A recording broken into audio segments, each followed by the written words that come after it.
So, we're talking a little bit today about listening and the other senses too, but listening and optimizing our listening for human performance, not just to be a better listener, not just to be a better friend or to be more helpful for yourself, but for optimal performance. So, we'll get into that. So, there's a nice talk show podcast. It's the TED Radio Hour. It's on NPR, and it's a beautiful podcast. They have phenomenal insights. It goes across a wide variety of people. Um, the biggest thing that you're gonna to see on there on a show by show basis is just how wide a variety of topics and guests that they have, and the subject matter is phenomenal. They get some real depth on things. And so today, or well, one of the recent ones that I was listening to, it wasn't from today, there was one from before, but they were talking about listening, and they're talking about listening um, for different purposes. So the first purpose was listening as a discovery point, and then later they talked about listening for empathy. Why you're doing what you're doing is really critical. So it's very, very important to understand before you start to do something, what are your goals? What are you trying to do? So if you're listening for trying to discover information or something that you, obviously discovering it, you're coming upon something that's new or new to you, if you're Christopher Columbus. And so discovery, very different than listening for empathy. You could be listening empathetically and doing a very good job of that, but not discovering anything because you're not on that purpose. That's not your task. So first and foremost, get on purpose. Understand what you're doing it for. So for the better part of like what we're going to talk about, we're talking about listening for discovery. So, and this is some weird questions to ask, but just like think a little bit. We have a lot of people that we know that work really, really hard, tremendous work ethic. Unfortunately, there has to be a mindset. There also has to be, and that is a mindset, but there also has to be more up here and in here to go along with all this. Otherwise, you're going to coming into contact with, an insurmountable wall that's not scalable for you if you think you're going to only be able to rely on your physicality. So you can build a tremendous physique and then still get beat by somebody who may not be as impressive looking or performing, but like they've got it going on up here and or here or both. And if they've got all three, that's going to be a tough one. It's going to be an incredible challenge. So the first thing is, if you're listening, if you really want to feel like what it feels like to listen, every once in a while, close your eyes and just really let it resonate with you, like whatever it is that you're listening to. Because as soon as you take away one of the other senses, things are going to get a little bit different. Okay? You're going to pick up some of the other senses. So when you're listening, that's one of them. One of the other things, and I think this is really important, is my past experiences are going to dictate, and my principles and beliefs and everything of my values, they're going to dictate what I hear versus what somebody else is what they're saying or what's going on.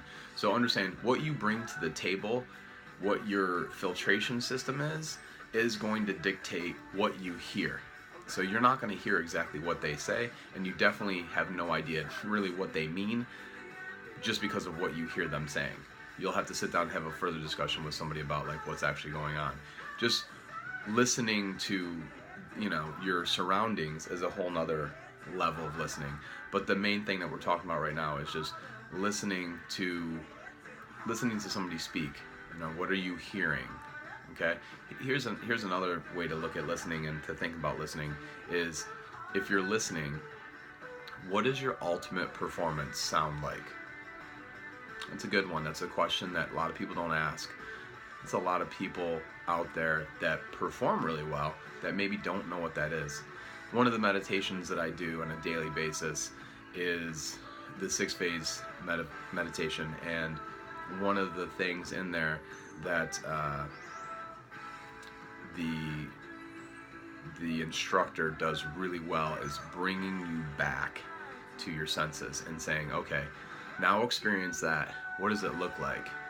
What does it sound like? What does it feel like? What does it taste like? You know, what, all of those things, understanding all of those things together is really, really helpful. But if you don't think about things that way, you don't fully experience them. And here's another way people miss out on fully experiencing things as it relates to listening and then just experiencing life. If your vocabulary is limited, if you're not constantly trying to increase your vocabulary through reading, through learning, through listening to podcasts, through all these things, if you're a person who doesn't read on a regular basis, listen to podcasts or seminars, webinars, go to clinics, something to expand, to grow your knowledge base, then unfortunately you're literally choosing to die. I mean, as far as your brain goes, you have to, on a daily basis, you should want to crave new experiences. You should want to really get into more knowledge. If you have a passion for something, you should want to learn more about that. For some of you, maybe your only passion may be the person that you're with. Maybe you're in love or whatever it is. You should want to learn more about that person. More about their likes are, their behavior, their why, their purpose, their passion, their vision. So that's one thing that relates on a personal level. The same thing with your friends, the same thing with your work, the same thing with your recreations, with your hobbies, all those things. You should want to learn more about those things and more about being better with your relationship with those things. So bringing it back to the five senses, you should want to know with your ultimate performance, what is that like? Okay? What is it? Experience that, like really in your mind be able to experience it, because you can draw upon your past experiences. And then, like I said, if you should be learning and reading all this other stuff so that you can increase your vocabulary, and your vocabulary will then allow you the ability to actually experience a higher level of reality. Why? Because if you are people who live near the equator, you have many more words probably for the sun or heat. If you're away from the equator and you are near somewhere where it's colder or there's more snow, you probably have more words to express the different situations or different realities of your environment. So the same thing goes with like experiencing everyday life.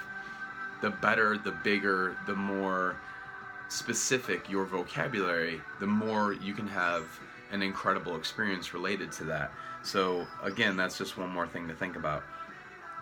It's important to understand that we need to be able to listen to others, but also we need to listen to ourselves. We need to understand the way that we communicate, the way that we express ourselves. And if we have some bad habits with communication, we need to make sure that we do our best to remedy those as quickly as possible, because if we're doing something and it's not efficient or effective or the best way to actually get the meaning across of what we're trying to convey, then we probably need to go back and do some trimming and figure out how we can get rid of some of that fat related to that, and then get real clear on what we're trying to say and be better at how we're trying to say it. The next thing is asking better questions, and this relates to listening too. Asking better questions of yourselves, of others, and in regard to everything, basically. Asking great questions is incredibly empowering. And this day and age, with the internet being as powerful as it is, you can really get to some incredible places by asking great questions. And there was just a podcast that I listened to. It was, I forget who it was, but basically they were talking about when they were a kid back in the 50s or 60s, I believe, and there was a situation with the president. Don't want to get into it, but basically this kid at the time sent a letter to the president and asked, how he felt and how it felt to be president.